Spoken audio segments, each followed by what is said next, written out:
एक आश्रम में संत रहते थे जो कि बच्चों को शिक्षा देने के कार्य करते थे। दूर दूर से बच्चे जाकर संत से शिक्षा ग्रहण किया करते थे।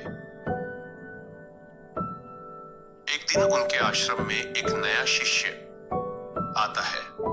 शिष्य का स्वागत संत अच्छे से करते हैं। उसका परिचय अन्य शिष्यों से करवाते हैं।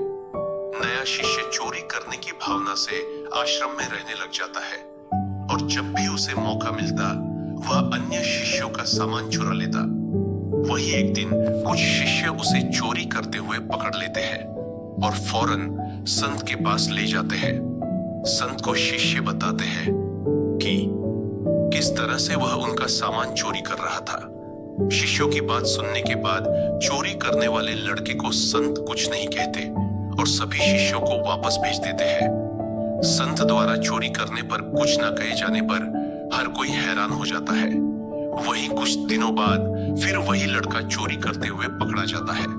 फिर से अन्य शिष्य उसको संत के पास ले जाते हैं और संत से चोरी की शिकायत करते हैं। संत एक बार फिर से इसे कुछ नहीं कहते और ऐसे ही छोड़ देते हैं। संत द्वारा चोरी करने वाले लड़के को आश्रम से न निकाले जाने पर अन्य शिष्य नाराज हो जाते हैं और अपनी नाराजगी जाहिर करते हैं। तब संत शिष्यों को समझते हैं कि वह लड़का इस आश्रम में नया है और बुरी आदतों में फंसा हुआ है। व्यक्ति की आदतों को बदलने में समय लगता है। इससे पहले ये जहां रहा करता था वहां से इसने चोरी करना सीखा है। इस आश्रम में अच्छी बातें पढ़ाई सिखाई जाती है और एक दिन यह लड़का भी अच्छा ज्ञान हासिल करने के बाद सुधर जाएगा। अगर मैं उसको आश्रम से निकाल दूंगा तो वह चोरी करना नहीं छोड़ेगा तथा कहीं और जाकर चोरी करने लगेगा।